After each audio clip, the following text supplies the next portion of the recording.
Kikundi cha Uwezo kilichopo kata ya Kivule jijini Dar es Salaam kimefanikiwa kutoa bajaji aina ya Toyo kwa mmoja wa wanachama wake. Kikundi hicho kinaongozwa na mwenyekiti wake Bwana Nyangi Kibiti. Kwa upande wa katibu wa kikundi hicho cha Uwezo kilichopo Kivule, Mwita Kibiti, amesema bajaji hiyo aina ya Toyo ina thamani zaidi ya shilingi milioni 5, ambapo hiyo ni bajaji ya pili kutoa katika wanachama wao, ambapo kikundi hicho kina wanachama zaidi ya 60. Kwa nafasi hii kumshukuru Mwenyezi Mungu, mimi ninayeongea kwa muda huu ni mwenyekiti wa kikundi cha Uwezo. Kikundi hiki kimeanza mwaka 2020 ikiwa na wanachama 16. Lakini hadi siku ya leo ninapoongea na ninyi ndugu waandishi wa habari, kikundi kina jumla ya wanachama 70. Nia yetu kubwa ni kuomuana kiuchumi. Na hadi tunavyozungumza kwa sasa, kikundi kimekwisha jitengenezea mtaji takribani milioni 104. Na hizo hela zote, asilimia 90 ya hela zote hizo zipo kwa wanachama zikizunguka kama mikopo. Tumekuja na wazo mbadala kwamba badala ya wanakikundi kukopeshwa pesa, sasa waanze kukopeshwa vyombo vinavyoweza kuwazalishia pesa kwa ajili ya maendeleo yao binafsi. Wito wangu kwa serikali, naiomba serikali na wafanyabiashara wakubwa, ikiwapendeza waje tufanye biashara, hasa wale wafanyabiashara wakubwa.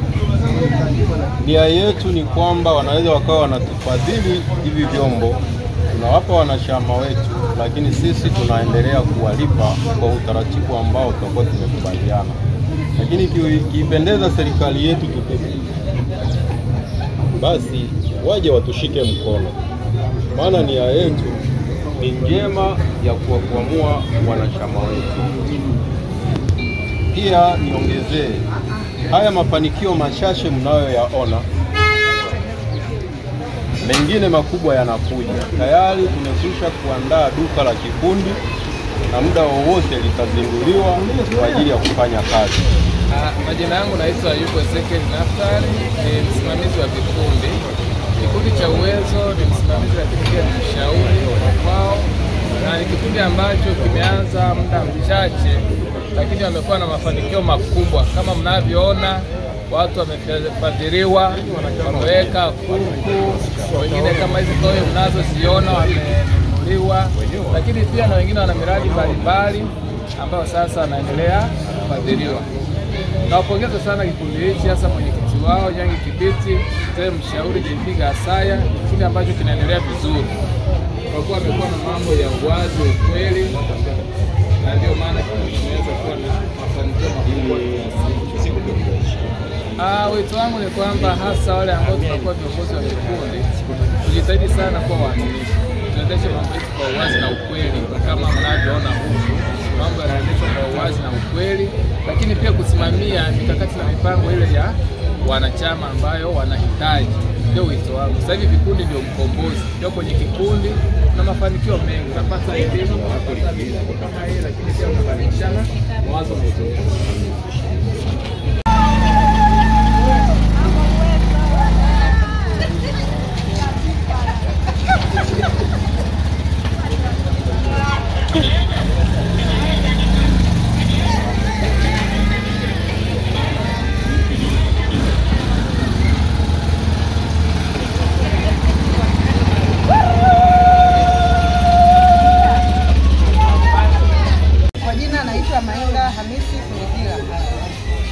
Ni kiongozi wa Uwezo Microfinance Group. Kazi zenu ni zipi hasa katika kikundi chenu? Kazi zetu sisi ni kugonga hisa, kuweka hisa, kununua hisa, yani inamaanisha biashara ndogo ndogo za kutuongezea kipato na kukopesha wanachama.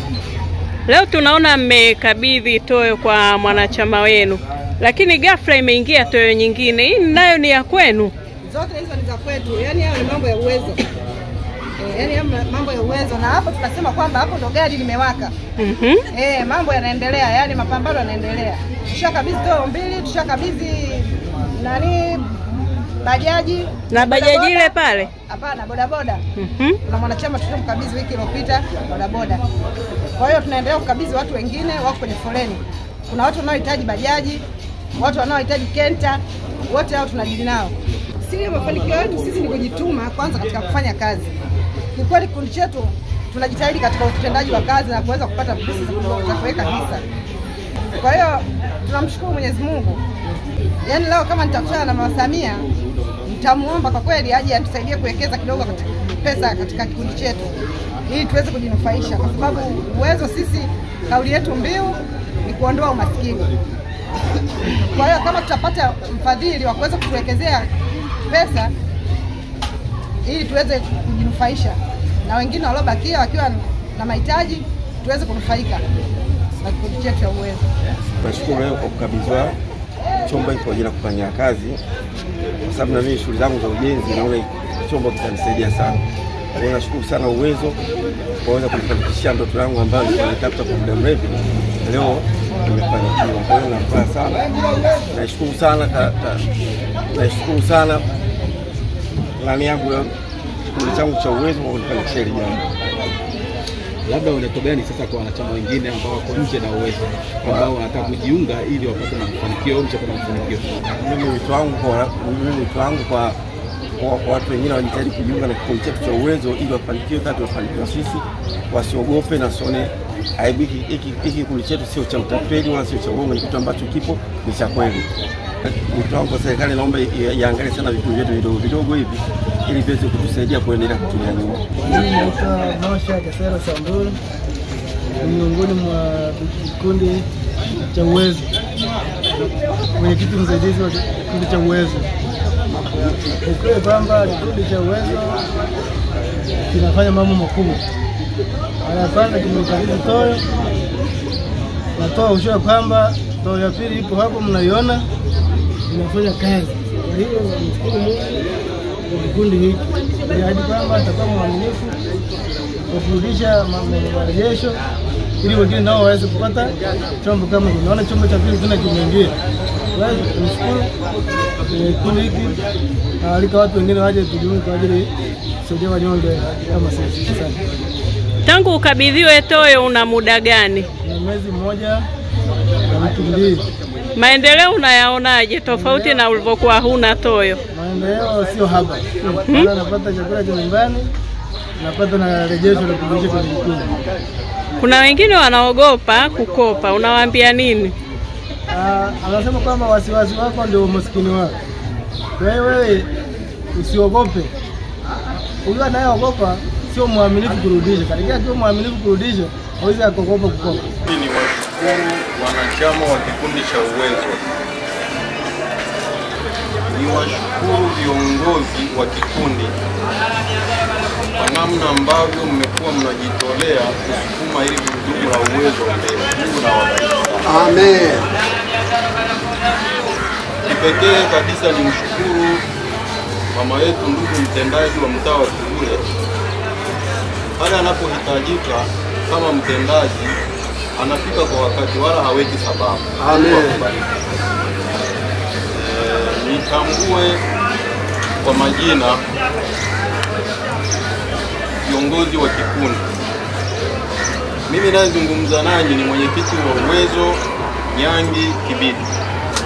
Kushoto kwangu yupo katibu wa kikundi anaitwa Mwita Kibiti, kunyosha mkono. Wale wageni ambao mlikuwa mjafahamu ndio huyo katibu wetu. Mbele yangu hapa nipo na mzee wangu ambaye ndio mwadhini wa kikundi, mzee Joseph Gasai. Uwezo umeondoka umaskini. Kushoto kwangu wapo watu wawili hapa.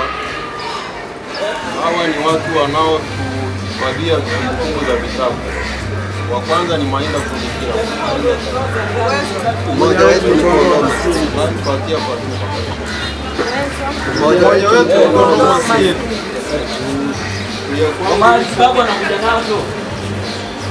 Odie Emmanuel. Mmoja wetu ni kuondoa maskini. Napatia mzee Samson Mwita Mwera. Uwezo kuondoa maskini. Mbele yangu hapa yuko Matiko Daudi, mwenyekiti wa nidhamu. Uwezo mmoja wetu kuondoa maskini. Baada ya utambulisho mkuu, kuna katibu msaidizi Francis Matias. Karibu. Uwezo. Kwa majina anaitwa Matiko Daudi Rioba, mwanachama wa kikundi chetu cha Uwezo. Mimi nashukuru kwa kikundi chetu ambacho tuko nacho hapa. Tunamshukuru Mungu kwa namna ambavyo tunapambana. Tunaona kama siku ya leo tumeweza kununua toyo ambao mnaiona hapa kwa ajili ya kukabidhi mwanachama kwa ajili ya kupambana na hali ya maisha kiuchumi, kwa sababu kikundi lengo ni kuwawezesha wanachama kujikwamua kiuchumi. Maisha ni kupangilia. Sasa kama maisha ni kupangilia, haya ni matukio mengine ya kijamii. Kwa hiyo vijana tunapokuwa tunawaita kwenye vikundi kama hivi, wasiona kama kuna shida fulani watakuja kuipata. Wengine tunawaita kwa ajili ya faida yao. Kama mnavyoona kikundi chetu kimechanganyikana, kuna watu rika zote, kuna vijana, kuna wazee, lakini kuna umri wa aina mbalimbali. Hivyo vijana tunavyowaita, wito wangu ni kwamba wasikie sauti, waweze kuungana, kwa sababu watu ambao wamewazidi umri hawawezi kuwaongoza katika njia mbaya. Kwa majina yangu mimi naitwa Mwita M Kibiti, ni katibu wa kikundi hiki cha Uwezo, na kikundi hiki kimeanza tangu mwaka 2020 na sasa ni 2025. Tuna takribani kama miaka 4 ya utendaji, na tulianza tukiwa wanachama 17 na tumeendelea kuongezeka mpaka sasa tumefikia wanachama, kwa siku ya leo tumefika wanachama 69. Kwa hiyo ni mafanikio makubwa sana ambayo kikundi kimeendelea kuyapata, lakini pia tumekuwa tukijishughulisha na shughuli za kuweka akiba zetu, lakini pia na kutoa mikopo midogo midogo kwa jasiriamali wadogo. Lakini pia pamoja na mikopo ya fedha tumeendelea kutoa mikopo ya vyombo. Kwa mfano leo tumekabidhi mwanachama wetu pikipiki aina ya Toyo, lakini si hiyo tu. Mwezi wa Februari tumekabidhi Toyo nyingine na pikipiki aina ya Boxer, na hivyo kufanya mikopo hii kufikia 3 sasa ya vyombo vya moto, pikipiki za aina ya Toyo 2 na pikipiki aina ya Boxer 1. Kwa hivyo basi mimi naendelea kusema tu kwamba nikiwa kama katibu mtendaji wa kikundi hiki, ni wasihi wanachama hawa ambao tunaendelea kuwakopesha mikopo hii wafanye kazi. Wanapofanya kazi ndio wanapata fursa ya kurudisha marejesho, ili tuweze kuwakopesha na wanachama wengine ambao wako kwenye foleni. Ujumbe ambao unaupeleka kwa Mama Samia, sisi kama kikundi tunao makundi mbalimbali ndani ya kikundi. Tunao vijana, lakini pia tunao wazee, lakini pia tunao wanawake. Hivyo basi tunapokuwa tunafanya shughuli zetu, basi Rais wa Jamhuri ya Muungano wa Tanzania aweze kukumbuka makundi ambayo tulionao ndani ya kikundi, hususan kundi la kina mama na vijana, lakini pia hata wazee nao wamesaulika kwa sehemu kubwa sana. Hiyo nayo ni rai yangu kwamba basi kiongozi wetu wa nchi ambaye ni Rais wa Jamhuri ya Muungano wa Tanzania na sisi wakina baba tuweze kukumbukwa, na tunapokuwa kama kikundi tunahitaji ufadhili, basi hiyo ni sehemu, ni hitaji letu kubwa sana. Serikali iweze kutusikia tunapokuwa tunahitaji ufadhili, basi tuweze kupata ufadhili kwa ajili ya kuongeza mitaji, kwa ajili ya kuongeza miradi mbalimbali ndani ya kikundi. Baba, ukiwa kama mshauri pia kama niko kazini, leo tumeshuhudia kazi nyingi hapa wanachama, labda ni kitu gani ambacho kimeletea Uwezo mafanikio yote haya? Nini siri ya mafanikio? Kwa jina naitwa Joseph Bukindi Gasaya, ni mlezi wa kikundi na ni mwanachama wa kikundi cha Uwezo Community Microfinance ambacho kinaweza kufanya kazi kama hivi. Siri kubwa ni umoja wetu, siri kubwa ni ushirikiano wetu, siri kubwa ni pamoja na kupanga mipango yetu kwamba iende. Kwa hiyo tunakopesha pesa, lakini vile vile tunamuuliza mwanachama ni kitu gani anapenda, badala ya pesa tunamkopesha kama mlivyoona hivi ambalo tunakopesha. Labda tumeona vikundi vingi sana vikisuasua, lakini vikundi vya Uwezo ambavyo viko ndani ya mtaa wa Kivule kata ya una ujumbe gani kumweleza Mama Samia ili akiangalie uwezo, kitu ambacho serikali inataka kuwasaidieni hasa machukwao? Kwa kweli sisi tunaomba, kwa sababu umoja wetu unalenga makundi matatu au zaidi, kwa sababu una vijana, una wanawake na una wazee. Kwa hiyo yale mafungo anayoyatoa Mama Samia tunaomba yaweze kuelekezwa uwezo, kwa sababu sisi tuna wale wote wenye ambao wanakidhi vigezo kwa ajili ya kufanyia kazi hiyo.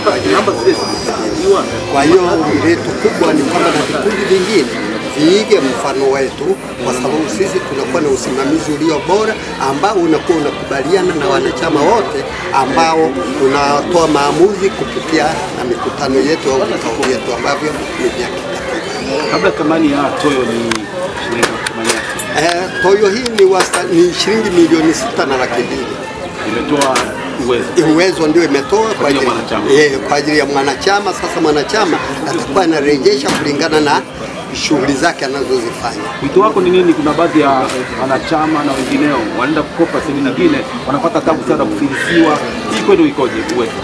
Kwa kweli ni kwamba sisi tunaomba kwenye vikundi vingine au kwa wanachama, kabla ya kukopa kwanza azingatie mafunzo anayepata yanayohusiana na mkopo, na aweke tathmini ya mkopo anayekwenda kukopa unakuja, na asibadilishe matumizi kwa mkopo ule aliyokopa kuelekeza katika njia zingine mbadala, maana zitakuwa zinamletea madhara makubwa sana.